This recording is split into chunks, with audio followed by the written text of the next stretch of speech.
একটি টিকিট মাত্র 1000 দিরহামের একটি লটারি, আর তাতেই রাতারাতি কোটিপতি হয়ে গেলেন বাংলাদেশের এক সাধারণ প্রবাসী শ্রমিক। জীবনের সব হিসাব পাল্টে দিয়ে ভাগ্য তাকে এমন এক উপহার দিল যা ছিল তার কল্পনারও অতীত। বলছি চাঁদপুরের সবুজ মিয়া আমিরের কথা, যিনি সংযুক্ত আরব আমিরাতের বুকে খুঁজে পেয়েছেন এক অলৌকিক ভাগ্য।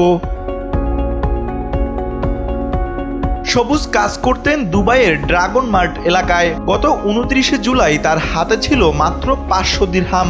বাকি 500 দিরহাম ধার নিলেন স্থানীয় এক দোকানদারের কাছ থেকে। সেই টাকায় কিনলেন একটি বিগ টিকিট লটারি। হয়তো সেদিন তার মনেও ছিল না যে এই ছোট্ট বিনিয়োগ তার জীবনকে অনন্য উচ্চতায় নিয়ে যাবে।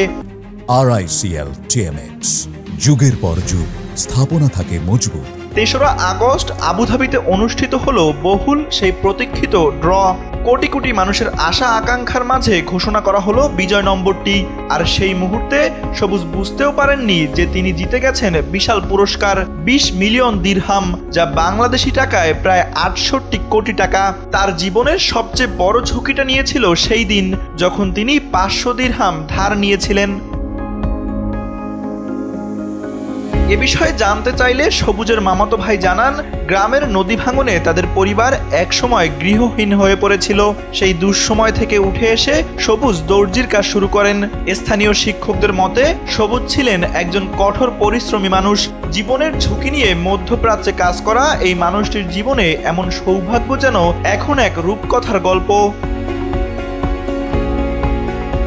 2রা সেপ্টেম্বর আয়োজকরা আনুষ্ঠানিকভাবে সবুজের হাতে পুরস্কারের অর্থ তুলে দেন। লটারি জেতার খবরটি দ্রুত ছড়িয়ে পড়ে তার সহকর্মী ও প্রবাসী বন্ধুদের মাঝে।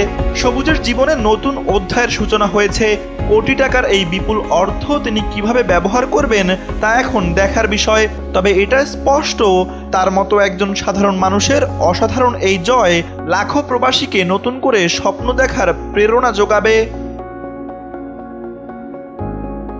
Tanvir Ahmed, NPB news.